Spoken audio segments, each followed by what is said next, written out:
Então vamos lá, boa noite a todos. Que bom que a gente escolheu estar aqui mais uma segunda-feira. Calor danado, a gente queria ficar em casa, no ventiladorzinho, menos roupa. Enfrentamos o calor e estamos aqui para dividir um pouquinho dessas reflexões. Lembrando que a gente ainda está no mês de setembro, que é o mês de valorização da vida.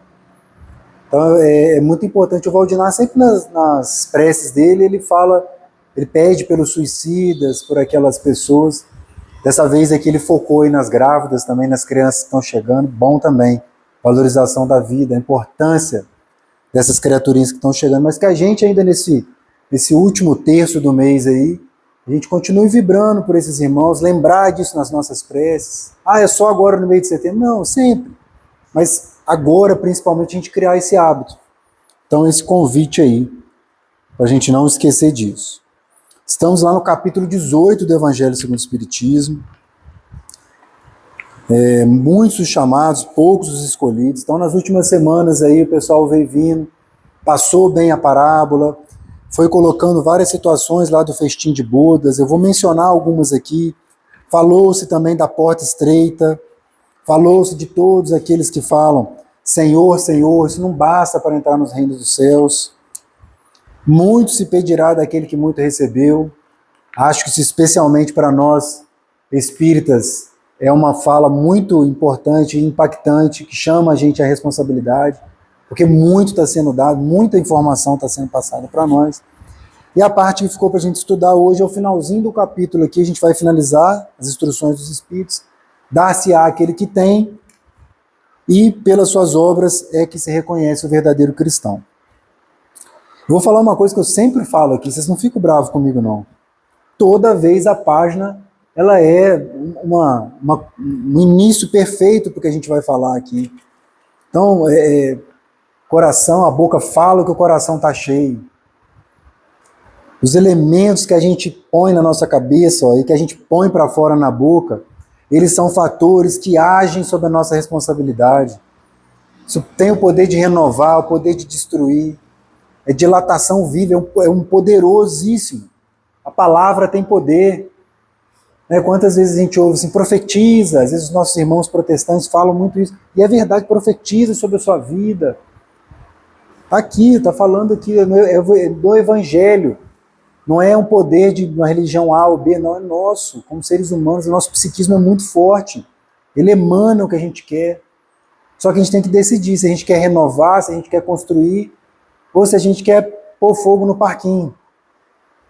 E para a gente controlar a nossa boca, a gente precisa primeiro controlar o nosso pensamento, os nossos corações. E aí, a parábola que dá nome aqui ao capítulo, muitos chamados, poucos escolhidos, é aquela parábola que o rei vai fazendo vários convites para todo mundo ir nas bodas do filho. E aqueles grupos que vão recebendo o convite, eles vão rechaçando o convite. Eles, inclusive, agridem aqueles que estão sendo convidados, matam aqueles que estão fazendo o convite, melhor dizendo. Não vou ler toda a parábola, porque vocês, nós aqui já viemos estudando esse capítulo. E ela é a última parábola antes do sermão profético. Esse convite que Jesus vai mostrando através da parábola ali, primeiro convite foi feito por quem? Por Moisés e os primeiros profetas. O segundo convite já foram os outros profetas que se aproximaram já de Jesus, assim, os últimos 1000 anos antes da encarnação do Cristo. E o terceiro convite foi feito por ele mesmo. E como que a gente está? Melhoramos bastante, De todo esse período para cá, desde Moisés para cá, evoluímos muito, é verdade. Mas poderíamos ter evoluído mais. E o convite que foi feito a nós, espíritas, através do Consolador Prometido, há quase 170 anos, está detalhado de muitas informações, muitos rumos, roteiros seguros. E o que a gente está fazendo com isso? A gente vai passar um pouquinho à frente aqui. E aí o ponto que eu queria falar mesmo lá da parábola, para a gente depois entrar e fazer um contexto dentro do nosso assunto aqui, que é a parte final do capítulo, é sobre a veste nupcial. Vocês lembram que lá na parábola Ele faz um convite, ele faz outro, ele faz o terceiro, aí vem alguém. Nisso que ele entra, o rei entra lá, né, quem faz o convite, e vê uma pessoa lá sem a veste nupcial. Olha, o que você está fazendo aqui? X para fora, e lá fora você vai ser lançado nas trevas, onde há choro e ranger de dentes. E aí essa veste nupcial, trouxe o livro aqui, Jesus no Lar, psicografia de Chico Xavier. O espírito que dá a comunicação é o Néio Lúcio. Está no capítulo 3 aqui. É uma história para ilustrar um pouco dessa veste nupcial, como que a gente tem que estar com o nosso coração, ó, a página lá falando, limpo, para a gente poder estar nos ambientes, para a gente ver o que a nossa boca vai reproduzir. E aí estava lá Jesus, lá na casa de Pedro, e estava aquela conversação. Imagina que delícia estar lá. Andava atrás de Jesus para lá e para cá, aquela correria durante o dia, devia ser um calor danado lá também. Chegava à noite na casa de Pedro, estava fresquinho, igual está aqui agora. Não tinha ventilador, mas tinha a brisa do rio, do lago de Genezaré, lá de clima desértico. Normalmente quando chega à noite, às vezes ele fica mais fresquinho. E aí a Sara, esposa de Benjamim, que era o criador de cabras, ela estava lá querendo fazer perguntas para Jesus. E quando chegou a vez dela, ela perguntou, como que eu posso me iniciar aí no reino dos céus? Como é que funciona isso? Eu não consigo, eu tenho muita dificuldade. Porque as suas pregações aqui na beira do lago, você vai aconselhando, você vai falando sobre a boa nova, e você vai instigando a gente a amar e a perdoar. Nossa, mas eu tenho dificuldade com isso. Olha, eu fico presa nas velhas normas, eu não consigo desculpar quem me magoa, eu não consigo emprestar as minhas coisas, eu sou apegada aos meus bens e sou ciumenta de tudo. Tudo eu acho que é minha propriedade. E aí, imagina assim, aquela situação, o Cristo olha para ela entendendo que aquela alma, na frente de todo mundo, estava colocando para fora as suas maiores dificuldades. Ela estava abrindo o coração. Como é difícil a gente fazer isso, mesmo que num círculo de amigos, de familiares. E olha como é bom isso também, né? Colocar para fora. E aí ela ficou aí com um sorriso desapontado, esperando essa resposta do Cristo. E aí Pedro deu um pitaco. Para isso é indispensável a boa vontade. Verdade. A vontade, que é uma potência da nossa alma, a gente tem que decidir fazer e colocar todos os nossos esforços para isso. E aí o Cristo vem falar, Sara, deixa eu contar uma história, vamos entender uma coisa aqui. Antes de começar essa empreitada aí, antes de você botar vontade de passar marcha nisso aí que você quer fazer, né, que é conhecer o reino dos céus e participar dele. Qual é o serviço fundamental da sua casa? Vocês sobrevivem de quê? Ela falou, do leite de cabras. A extração do leite, a criação das cabras. E aí Jesus pergunta para ela, e como você procede, você, o Benjamim, seu esposo, para permanecer o leite inalterado, puro, para que vocês possam vender, possam usar dentro de casa, possam fazer o queijo? Ela falou, Senhor, antes de qualquer coisa, é imprescindível, é imperioso, a gente não pode deixar de fazer, é lavar com muito cuidado o vaso que nós vamos colocar o leite da cabra. Se qualquer detrito ficar nessa ânfora, ou seja, nesse recipiente, o leite toca ele ali e azeda.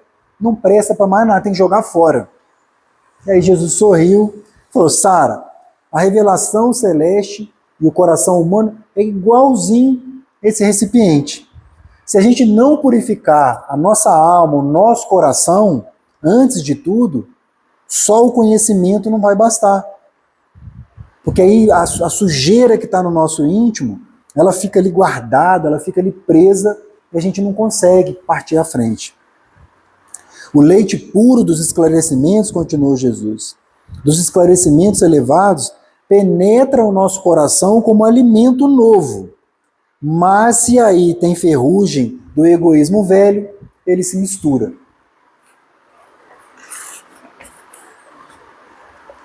E aí ficou a assembleia, né? Todo mundo estava ali na casa de Pedro, lá na sala de Pedro, já entendendo aquilo, né? Que a gente precisa trabalhar uma limpeza dentro de nós, dentro dos nossos pensamentos. A gente vai limpar o que a gente está falando, o que a gente está profetizando para a nossa vida. E aí Jesus finaliza, o Adnilson até tem uma palestra que ele faz, e ele tem essa imagem quando ele projeta, né? O orvalho de um lírio alvo é diamante celeste. Então você imagina a gente de manhã, baixa a neblina e fica sobre as plantas, né? Aquela gotícula de água limpinha. Então ali em cima de uma flor, né, o orvalho ele está limpo. Mas se a gota cair no chão de lama, então é isso que ele fala, o orvalho lírio é diamante celeste. Num lírio é diamante celeste. Mas na poeira da estrada vira gota lamacenta. Não te esqueça dessa verdade simples e clara da natureza. Então, olha só, aqui até o vinho de luz tem isso. Ó. Então aqui, olha, essa gotinha de orvalho está limpinha, mas ela vai cair aqui, ó. Quando ela cair no chão, naquela poeira, ela vai virar lama. Então a gente tem que ter cuidado qual é o recipiente que a gente está colocando todas essas informações.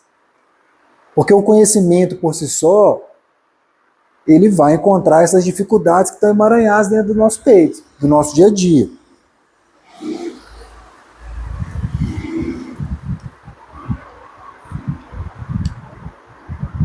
Então, por que Jesus falava por parábolas? Alguém já parou para pensar nisso daí? Por que Jesus era danado para contar parábola? A gente foi enumerando algumas vezes aqui. Ó. Ele falava, na verdade, naquela época, para crianças espirituais que éramos. Eu até coloquei entre parênteses que somos crianças espirituais ainda. A gente ainda precisa de tanta coisa para poder entender lições mínimas. Então as narrativas, elas ali, também o fato de contar a história, elas prendiam a atenção. Elas eram mais fáceis de ter memorização. Ele permitia que dessa forma também ficasse mais difícil um tipo de adulteração posterior. Nesse livro, O Caminho, Verdade e Vida, Emmanuel tem uma frase assim, os contemporâneos do Cristo, na maioria, eram criaturas sem atividade espiritual edificante, de alma endurecida e coração paralítico. Essa foi uma frase até que a gente estudou no sábado lá no Filhos da Luz. Eu falei com o pessoal, eu falei, mas essa frase aqui não é de 2000 anos, ela é de agora ainda. Criaturas sem atividade espiritual edificante. Alma endurecida e coração paralítico. Mas vamos pensar que era só a humanidade daquela época. Então como que penetra essas criaturas? Como que fala para esses corações endurecidos? Não tinha como ter entendimento mais amplo. Outra coisa, era costume do povo judeu falar contando história. Também era uma coisa que se utilizava, fazendo comparações. E você percebe no Evangelho que muitas das vezes que eles apertam Jesus, Jesus sai com uma história. Ele sai com uma parábola. E essa oposição também, esse cerco que os fariseus foram fazendo a Jesus, também ela foi se tornando violenta de tal forma, né, que eles ficavam a todo momento pronto para acusar ele de alguma coisa. Então, para ele não ficar dando maiores explicações para essas criaturas de coração paralítico, alma endurecida, sem atividade espiritual edificante, ele contava histórias. E no final ele ainda perguntava, e aí, o que você achou? Você não conhece a lei? O que a lei diz? A parábola do samaritano, do bom samaritano, ela é fantástica, né? Porque ele vai contando toda aquela situação e no final pergunta, quem para você parece aquele que é o próximo, está ajudando o próximo? E aí, esse capítulo, especialmente, eu tenho um carinho especial porque Joana de Ângeles dá mais uma comunicação. Ela é o espírito amigo que dá duas comunicações aqui no Evangelho segundo o Espiritismo, e ela vai, depois do texto evangélico, eu vou ler rapidinho aqui, só para a gente poder sintetizar e entender o que ela vai colocar depois aqui. Aproximando-se dele, seus discípulos disseram, por que fala por parábolas? E Jesus respondeu, é porque a vós outros foi dado conhecer os mistérios do reino dos céus, ao passo que eles, isso não foi dado. Ou seja, aquele círculo principal ali, aquelas pessoas que estavam mais próximas, essa turma que participava aqui das reuniões na casa de Pedro, eles tinham acesso a informações um pouco mais detalhadas. Eles tinham oportunidade de perguntar de uma maneira mais direta. Olha, Sara foi ali, ela abriu o coração dela e falou, mas como é que eu faço? Quando Jesus estava pregando nos locais, essa situação já era um pouco mais complicada, até mesmo porque os fariseus eles cercavam ali para poder pegar e tentar pegar ele pelo pé. Porque aquele, continua o Cristo, porque aquele que já tem, mais se lhe dará, e ele ficará na abundância. Aquele, entretanto, que não tem, mesmo o que tem se lhe tirará. Por isso é que eles falam por parábolas, porque vendo nada veem, e ouvindo nada entendem nem compreendem. Então, a princípio, a gente lê essa frase do Cristo aqui, ela parece um contrassenso, né? Então vai dar para aquele que já tem, e aquele que tem pouco vai tirar, vai ficar sem nada? É o transbordo, é a abundância, é o que também foi falado aqui na página. O que nós estamos levando? Como que a gente vai ser um recipiente, que tipo de recipiente aqui, ó, do leite da vida, dos ensinamentos do Cristo nós estamos sendo? Como que o Cristo, como que a espiritualidade, como que ela vai dar ênfase para nós se nós estamos espalhando leite azedo, leite estragado? Não, tira isso daí e dá para o outro ali que está cuidando do recipiente, ele está fazendo, né, jogando esse leite à frente, passando isso à frente, um leite limpo, bem cuidado. Então, solta o carregamento nele ali, porque ele está distribuindo bem. É isso aqui que o Cristo quis dizer. Só que a gente, quando entra a palavra tem, tirar e dar, o que vem na nossa cabeça no primeiro momento? Dinheiro, matéria. A gente pensa no rico e no pobre. Só que em nenhum momento ele está falando isso daqui. Ele está falando para a humanidade de uma maneira geral. Então o que às vezes um rico não tem e o pobre tem? Às vezes uma pessoa pobre materialmente, ela tem uma família unida, que se ajuda, que trabalha junto, que se ama, se respeita. E às vezes na casa do rico ele não tem nada disso. Ele não respeita a mulher não respeita ele, os filhos não estão querendo saber de nada. Isso não existe? Então a gente não está falando de questão material.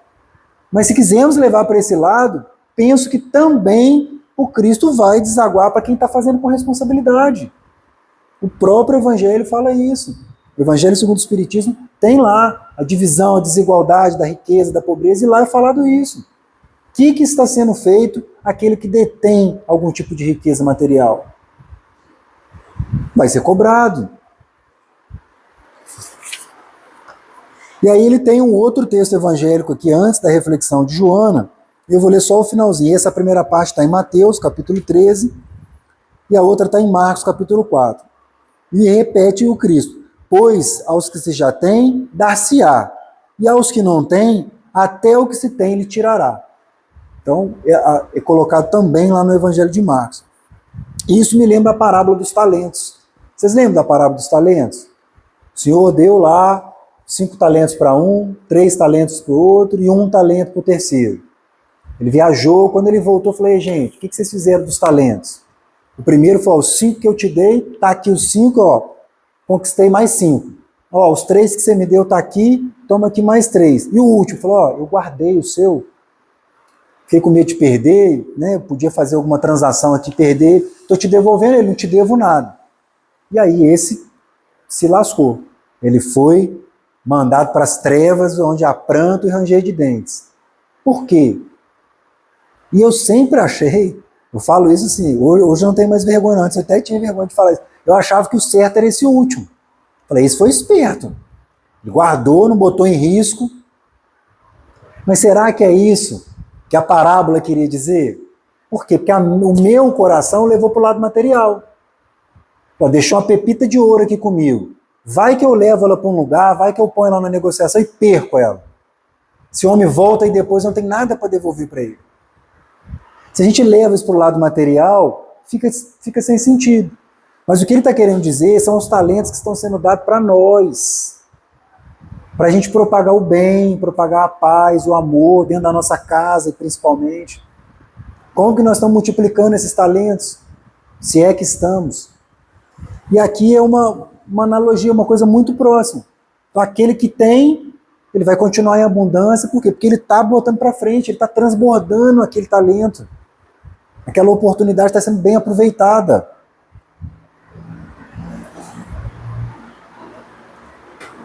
E aí vem a benfeitora, traduzindo ainda melhor para nós esses entendimentos. Aquele que recebeu é o que possui o sentido da palavra divina. Recebeu unicamente porque tentou tornar-se digno dela e porque o Senhor, em seu amor misericordioso, anima, ou seja, põe pilha, põe gasolina, põe energia naqueles esforços que tendem para o bem. Então, se esses esforços são perseverantes, eles são como ímãs que atraem para si uma chama do progresso. Então, olha só como é forte isso daqui. Se a gente trouxer para o nosso dia a dia, os talentos que a gente tem, as oportunidades que a gente tem. Mas se a coisa começa a ser tacada pela janela de qualquer forma no nosso dia a dia, se a gente não enxerga que a gente tem potenciais, que também foi confiado a cada um de nós um pouquinho desses talentos. Ah, mas eu só recebi um, Marquinhos recebeu 3. A responsabilidade dele é maior que a sua. Porque lá na parábola dos talentos, também está claro lá que foi confiado os talentos a cada um segundo as suas possibilidades, segundo as suas qualidades. Então a gente não tem que olhar para o outro, vamos olhar para o umbigo. O que foi confiado a mim? O que eu vou fazer com isso?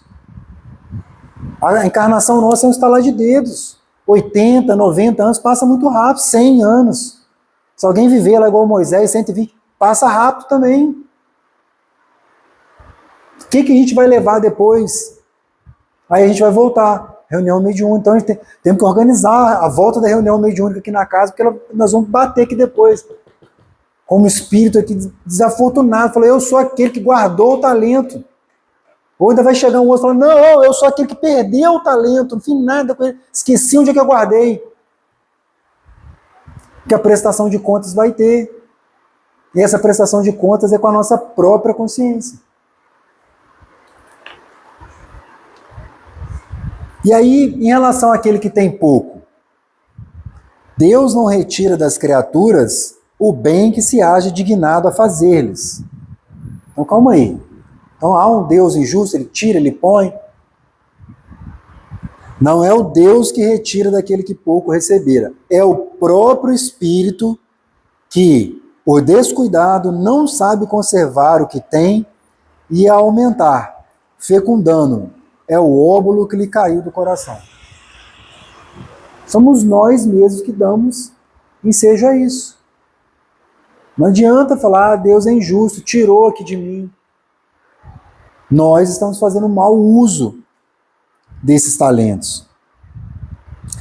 E aí ela, no meu ponto de vista, que é a leitura, me soa que ela está, como toda leitura de Joana de Ângeles, ela narra uma situação, ela dá uma apertadinha nos calos. No meu caso, se ela puxa a orelha, de vocês, ela só aperta um pouquinho esta racha.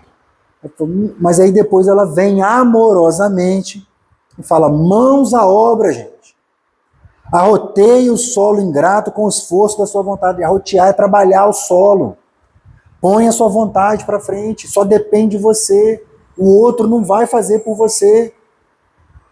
Lavre fundo com o auxílio do arrependimento e da esperança. Ou seja, olha para trás e fala, realmente eu errei. Tá bom, fica para lá, eu me arrependi já, agora eu vou para frente, eu tenho esperança de ser melhor.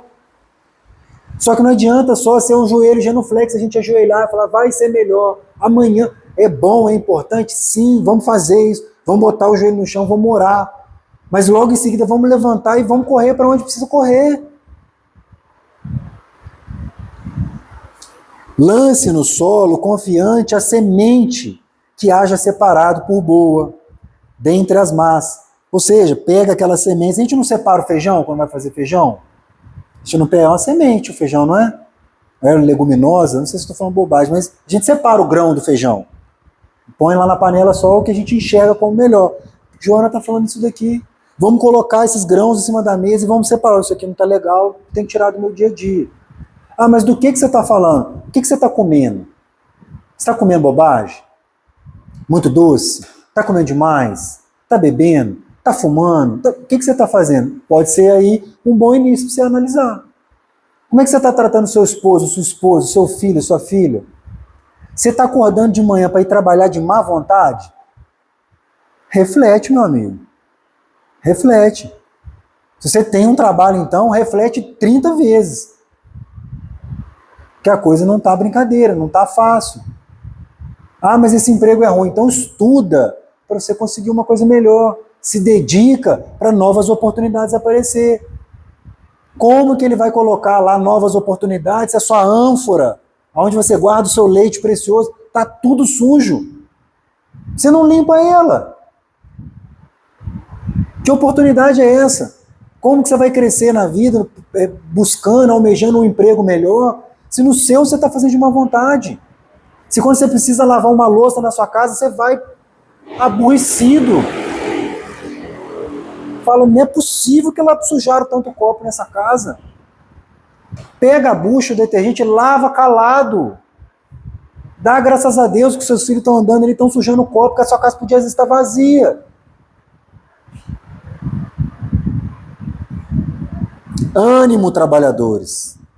Semeai a boa semente que o Senhor vos confia, e o orvalho do amor lhe fará produzir frutos de caridade. Então, Joana de Ângeles, né, um espírito amigo, está aqui no Evangelho segundo o Espiritismo, mas sabemos que essa mensagem é dessa benfeitora. E aí eu queria falar um pouquinho, dentro desse contexto,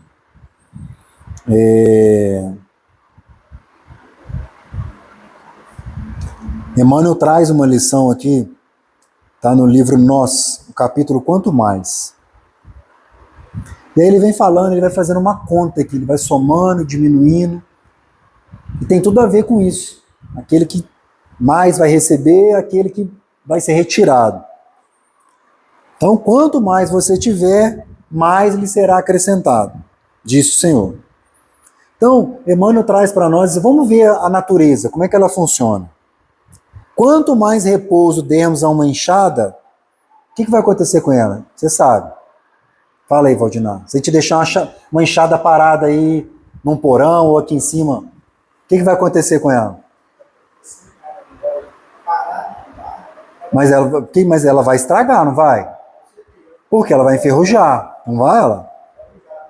Não. Quanto mais ela estiver parada, mais o assédio da ferrugem vai alcançar ela. Né? Quanto mais descanso, maior a inutilidade. Aí ele faz também uma comparação ao poço de água. Se aquele poço está ali parado, não tem movimento, aquela água ela vai se envenenando, ela vai ficando podre, ela vai ficando lodosa, ela vai ficando impura para o consumo e para o uso.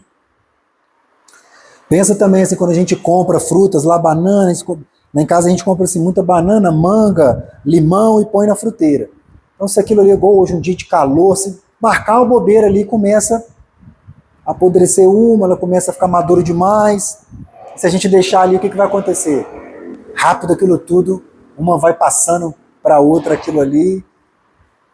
Então tudo que for abandonado, tudo que a gente corromper, ele vai caminhar para se tornar imprestável. E aí ele vai fazendo um joguinho. Ó. Quanto mais egoísmo, mais alvitamento. Quanto mais repouso em débito, mais preguiça. Essa daqui me pegou já muitas vezes. Eu já reparei isso várias vezes. Já tem um tempo que eu nem consigo mais fazer isso. A gente vai ficando velho, os cabelos vão ficando brancos, não consegue, às vezes num dia que pode, dormir até mais tarde. Eu não consigo dormir, mesmo que eu tento, às 6 horas da manhã, não aguento, eu acordo. Mas se pegar um dia, se eu conseguir ficar até 8 da manhã da cama, eu acordo com as costas meio... Por quê? Passei da hora. E aí fica um dia arrastado, pelo menos assim comigo, sei que você fica aquele dia arrastado, o pensamento fica lento. Mas estava gostoso aquele soninho, eu consegui ficar até... Quanto mais vaidade, mais aflição. Vocês já viram algumas criaturinhas, irmãozinhos nossos, que estão usando um tal de Botox? Pare para reparar algumas figuras da nossa mídia aí, como é que elas estão errando na mão com isso. É isso aqui, ó. Quanto mais vai dar mais aflição. Aí apareceu uma ruga, não, vou lá. Aí aplica o trem. Aí aplica o trem. Daqui a pouco aquilo está deformando o rosto da criatura. É essa aflição. Quanto mais ciúme, mais desespero. Quanto mais delinquência, mais remorso. Quanto mais erro, mais reajuste. Quanto mais desequilíbrio, mais sofrimento. Só que ele é muito bonzinho e ele fala o outro lado para nós. Se a gente se encaixou em alguma dessa primeira lista, ele fala depois, quanto mais trabalho, mais progresso. Quanto mais boa vontade, mais simpatia. Quanto mais humildade, mais bênçãos. Quanto mais bondade, mais triunfo. Quanto mais serviço, mais auxílio. Quanto mais perdão, mais respeito. E quanto maior o amor, mais luz. Então, e aí ele finaliza aqui, ó, examina o que você sente, o que você pensa. Vocês conseguem perceber que o Evangelho é o tempo todo nos convidando a olhar para dentro? Até agora não teve hora nenhuma que ele falou assim, olha lá, vai lá na sua casa, faz uma lista lá, com quem que você mora, minha esposa, a minha mãe mora comigo, minha mãe, meus filhos, faz uma análise deles lá e fala para eles o que eles precisam melhorar. Meu pouco estudo aqui em relação ao Evangelho, eu não vi isso em lugar nenhum. Mas aqui para nós é o tempo todo. Ó. Examina e sentes o que pensas, o que dizes, olha lá a página, e o que fazes. Porque a lei multiplicará sempre os recursos que você está oferecendo para a vida. Então, se você estiver multiplicando porcaria, falo você, mas somos nós, né? Se nós estivermos multiplicando porcaria, é o que a gente vai se cercar. Né? Como é que estão as nossas companhias? Nós estamos nos cercando de quê? Tem um velho ditado, né? Quem mistura com pouco, farelo come. Né? O pai e a mãe sempre falam, não anda com essa turma, não. Por quê? Por causa disso. O que a gente está fazendo com as nossas amizades? Quem que a gente está permitindo entrar na nossa casa? Quem que a gente está seguindo na bendita rede social que faz, de alguma forma, nos influencia? Ah, não, eu vejo, mas não me influencia. Vocês conhecem uma pessoa, não vou falar o nome para não fazer merchan dela, porque você vai para a internet, mas é uma pessoa que ela vive lá com o marido dela e a filhinha dela. Muito bonita, né? Tá sempre andando de avião para lá e para cá, vai para ali, vem para aqui. Ela é uma das maiores vendedoras da internet. Sabe como é que ela vende? Ela não vem e fala assim, gente, esse livro maravilhoso, compra o Evangelho segundo o Espiritismo. Tem tantas lições aqui. Ela não faz dessa forma. O que ela faz? Ela passa 2 semanas que ela põe o telefone lá e filma o café da manhã dela. Então ela está lá no café da manhã, tal. Ela toma lá um café e aí ela pega e abre o livro. Isso ela, tem uma lição boa aqui, tal, fecha, não dá nenhuma ênfase para aquilo. Ela fica fazendo aquilo 15 dias, só que ela faz com produto de beleza. Ela não fala o que é, mas ela vai e passa um negócio no rosto, tal, papá. Ela usa uma roupa tal. Passa 15 dias, 20 dias, aquilo já entrou na mente das pessoas que acompanham ela, ela oferece venda. Ela vende 20 milhões de reais do produto, 30 milhões de reais do outro produto. Então, assim, é uma estratégia comercial, ela é válida, e ela não vende, até onde eu sei, essa pessoa não vende porcaria. Mas será que não existe outras pessoas que acessam a gente pela rede e a gente não está nem sabendo nós estamos consumindo isso? Foi assim na política no ano passado. Vamos entrar em política, não, para ficar tranquilo. Mas isso aconteceu. Os maiores marqueteiros, os maiores de todos os que entendem essa linguagem neuronal nossa aí, eles estão ali trabalhando para os partidos políticos, para os políticos. Eles ajustam a imagem daquelas criaturas, eles escolhem o que elas vão falar, o comércio funciona dessa forma.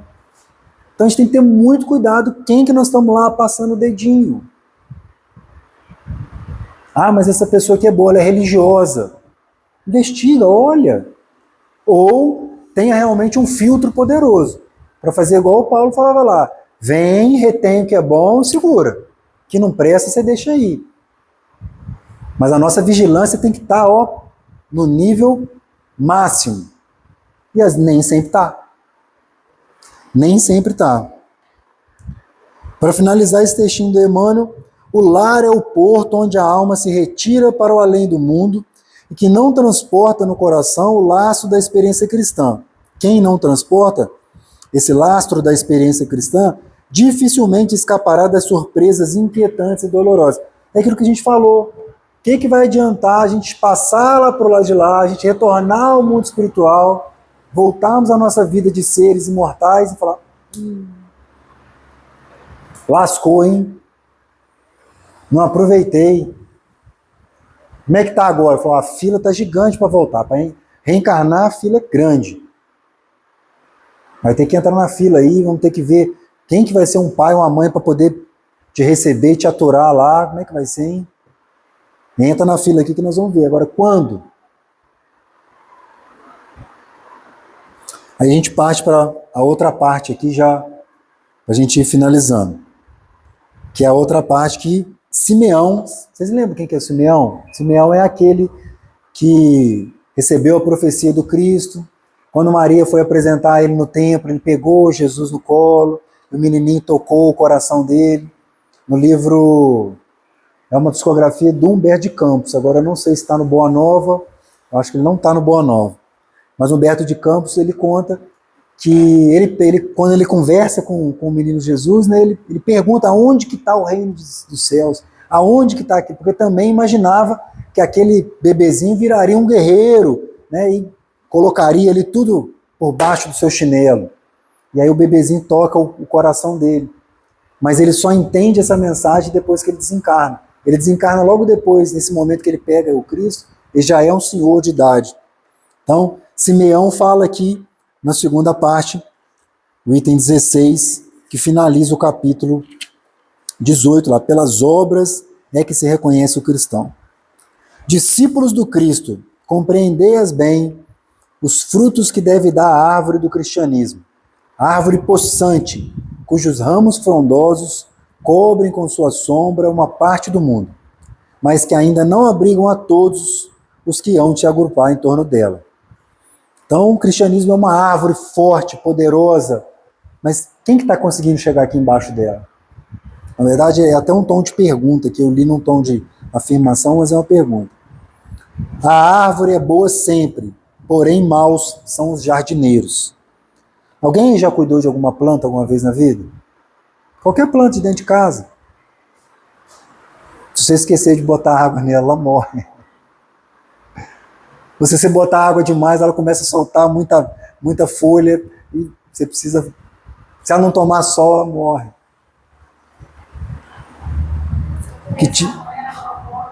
Se você não tiver um carinho ali, não passar a mão. Então é o que ele está falando aqui. Como que a gente está cuidando dessa árvore do cristianismo? Primeiro o convite é para a gente olhar mais para dentro. Agora vamos olhar um pouquinho para fora. Como é que está isso? O que eu estou contribuindo aqui?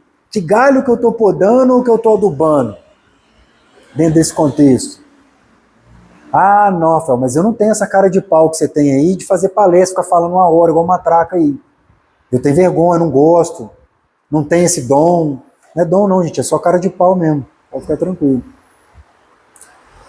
Mas o Cristo também nos convida para que nós sejamos o cristianismo vivido. É o exemplo. É muito mais valioso do que estar aqui na frente.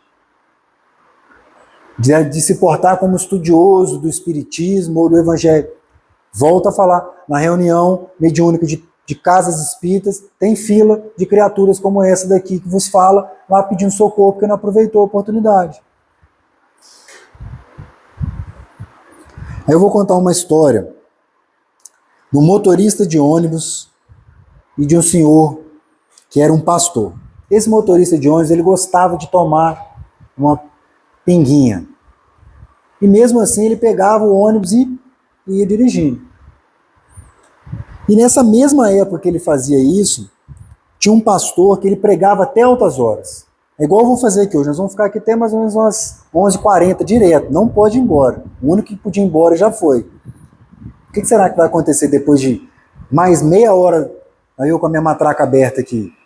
Vai ficar todo mundo cansado, vai ficar todo mundo querendo ir embora. E esse pastor, ele ia, porque ele passava uma marcha, ele ia mandando ver, e o pessoal ficava até mais tarde ali dentro das pregações dele. Os dois desencarnaram num momento parecido. E aí, quando chegou lá, o motorista chegou e falou: você pode ir para aquela sala lá. Você, pastor, vem cá, desce dois lances de escada aqui, que tem um pessoal te esperando lá embaixo. Aí ele falou: que desceu o quê, ué? Sou um pastor. Aí esse motorista que dirigia embriagado, botava todo mundo em risco. Aí a pessoa falou para ele: olha, sabe o que acontece? Lá nas suas pregações, os fiéis ficavam cansados, ninguém prestava atenção.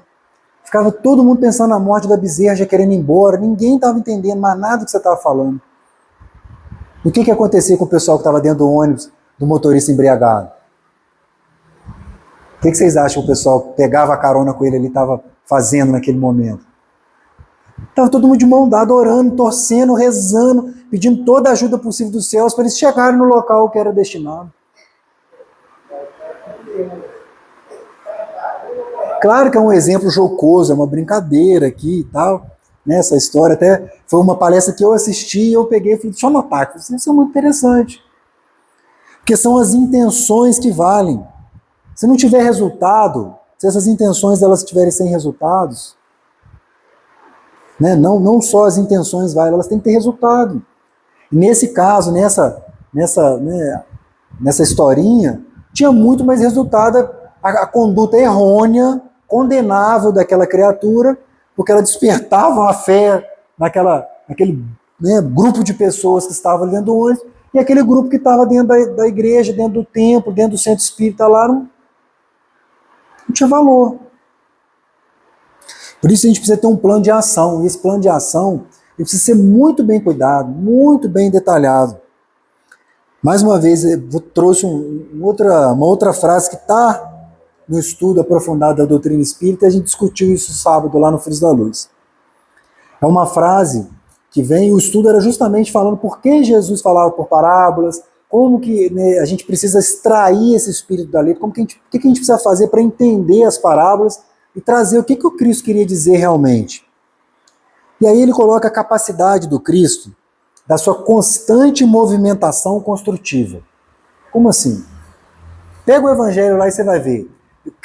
Jesus sempre estava chegando, ele estava sentando para orar, ele estava curando, ele sempre estava em movimentação. E isso não é por acaso. É justamente para mostrar essa ação construtiva no bem. Sempre fazendo, sempre tentando ajudar, olhando com carinho. Danado também sempre estava perguntando, né? O cego chegava lá: mas o que você quer? O outro paralítico chegava lá: o que você quer? Mas estava sempre ativo, sempre ativo.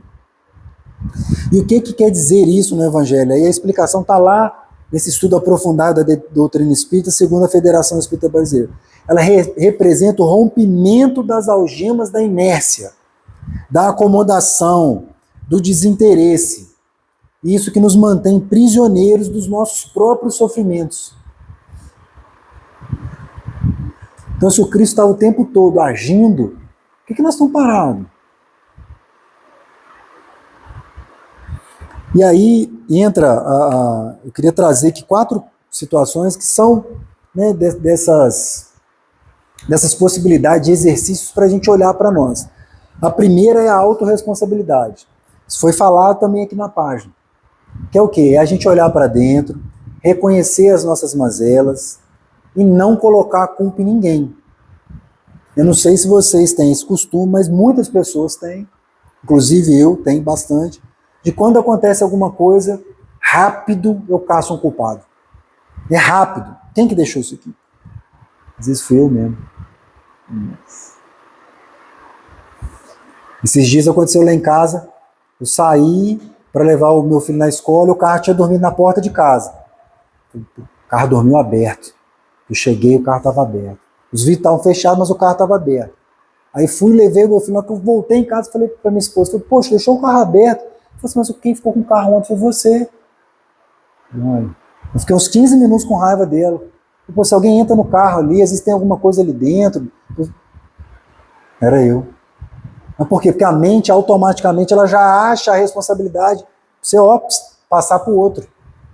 Era eu. A gente ter foco, a gente ter meta. Se o emprego está ruim, vamos ter foco de mudar. O que a gente precisa fazer? Quais as metas eu preciso alcançar para eu galgar, para eu subir esse degrau? Eu não quero mais esse serviço, eu vou empreender, eu vou abrir o meu próprio negócio. Tanto de estudo que eu já tenho aqui, a capacitação que eu tive nesse período, eu consigo. Bora lá. Cria foco, cria meta. Você precisa juntar um dinheiro para fazer isso. Agora, trazendo para a vida espiritual. O que você precisa fazer para melhorar algumas coisas? Como é que está a sua comunicação, os seus questionamentos com quem está em volta de você? Você está uma pessoa sisuda, você quer que o outro adivinhe por que você está aborrecido? Ou você pega e chega e fala, ó, quem estava com o carro ontem era você, foi você que deixou o vidro aberto, o carro aberto, não fui eu. Ou você emburra e sai andando, fala, esse cara é maluco, está me acusando, que nem era eu. Comunica, também é difícil. Eu tenho dificuldade, muitas das vezes. Deixa a raiva dominar, você fica embrutecido, perde a oportunidade de ter um diálogo simples. E aí, para a gente ir finalizando, vou trazer mais uma mensagem da Joana. E essa foi uma psicografia de 2011, né, por óbvio, pelo Divaldo, lá no Centro Espírita Caminho da Redenção. Joana vai lembrando que Lucas, está lá no Atos dos Apóstolos, se eu não me engano, capítulo 11. Enfim, está no Atos dos Apóstolos. Lucas que sugeriu que os discípulos fossem chamados de cristãos. Não sei se vocês lembram dessa passagem, já ouviram isso. Então, desde esse momento que Lucas deu essa sugestão e passamos a ser chamados de cristãos, aquela força que ainda vivia naquele momento, Lucas era um discípulo direto ali de Paulo, Paulo estava ativo ainda naquele momento, as cartas estavam a todo vapor, o WhatsApp lá de Paulo de Tarso, indo, dando orientações para as igrejas, orientações para as comunidades. Então aquele momento era uma força ciclópica de abnegação, de amor, que animava todos aqueles que participavam do cristianismo primitivo. E quanto mais aquilo crescia, quanto mais eles eram perseguidos, mais aquilo crescia. Era incontrolável. Só que a partir do século IV, esse cristianismo, esse cristão primitivo, né, à medida que as facilidades foram acontecendo, né, aquela perseguição deu uma diminuída. Por quê? Porque a partir dali criou-se a igreja romana, apostólica, romana, católica, apostólica, romana, e as perseguições foram parando e deu-se início a outra série de situações e acontecimentos. Né? O cristianismo primitivo ganhou uma nova roupagem, novas situações. Então até aquele momento estava muito forte isso. Mas a partir desse século IV a coisa... E aí, depois, a dominação passou dentro do contexto das pessoas a gerar fanatismo, alucinação. Quantas pessoas foram, né, assassinadas em nome do Cristo? Quantas perseguições, né, o cristianismo impingiu nesses, né, vamos colocar aí 1.700 anos, 1.600 anos, em nome do Cristo, em nome da divindade. Veio o Consolador prometido, trouxe aí tantas revelações, tantas facilidades de entendimento para nós, e à medida que ele vem se popularizando, várias pessoas estão querendo se apoderar dele. Várias pessoas estão utilizando de vulgaridade e insensatez junto dessa terceira revelação. E nessa sociedade que a gente está vivendo, cheia de complicações, cheia de vícios e mazelas, a identidade cristã perdeu-se quase completamente do seu significado inicial. Não poucos cristãos novos descuidam-se da conduta crística, aquela de ser irmão dos sofredores, de seguir 1000 passos ao lado daquele que solicita apenas a companhia por 1000. Então ele pediu 1000, anda mais 1000. São no Evangelho, são lições preciosíssimas. É o que a gente chama de over-delivery. Até hoje nas minhas redes sociais eu fiz uma proposta lá para o pessoal que acompanha, que vamos fazer o over-delivery? O que é o over-delivery? Entrega um pouquinho mais. Então, se está precisando ter paciência com alguém, entrega 10% a mais essa semana, até sábado, até domingo. Vai de pouquinho. Aí semana que vem você já vai começar com aqueles 10% já dentro do contexto. Aí você põe mais 10%. Vamos de pouquinho, vamos entregando um pouco a mais. Dentro do nosso trabalho, se a gente tem um serviço ali para fazer, vamos fazer mais bem feito possível, entregando um pouco mais de dedicação, de carinho pelaquela tarefa. E é o que está falando aqui, ó. Dar ao manto a quem necessita somente da capa. Despir-se da ostentação, do orgulho, do egoísmo para servir, ao invés de ser servido. Inicia o ministério de amor, dominados pelo entusiasmo e ingenuidade. Acontece muito em todas as áreas do cristianismo e das religiões. A pessoa começa, a mensagem entra nela, ela anima, ela empolga, mas aí passa um pouquinho aquelas compensações imediatas, aquilo se torna normal, se torna uma coisa do dia a dia, a pessoa desanima. Por isso que a gente tem que bater palma para nós, o esforço que a gente faz de vir aqui toda segunda-feira, estar aqui, porque depois de um tempo fica normal. A gente fala, não tem que ir lá hoje? Tem, vamos lá, precisando recarregar minhas baterias, ouvir um pouquinho, né? Daquela 1 hora que eu vou ouvir lá, uma lição eu vou pegar e vou botar na minha semana, vou modificar alguma coisa. E aí ela finaliza pedindo para nós cuidarmos da nossa identidade crística, a nossa relação com o Cristo. O que o Cristo está falando junto de nós no nosso dia a dia? Se é que a gente está dando essa oportunidade para Ele falar, para que a gente viva dentro de um contexto junto com Ele. Mantém-te simples e sem atavios, sem desvios, sem distrações. Cultiva a bondade e faz-se-te útil. Seja útil. Aonde? Aonde quer que você esteja, criatura. Começa na sua casa. Já é um bom sinal, já é um bom começo. Sorri e ama, auxiliando sempre. Vinculado a Jesus, seja a tua identidade a identidade dele. Pessoal, boa noite para vocês. Obrigado pela paciência de ouvir essas reflexões. Espero que faça sentido. Pelo menos alguma coisinha pequenininha para vocês, como fez para mim estudar, pensar, raciocinar dentro dessa lição. Foi uma alegria estar aqui junto com vocês mais uma vez. Fique com Deus e que o nosso Mestre Jesus acompanhe a gente no retorno às nossas casas.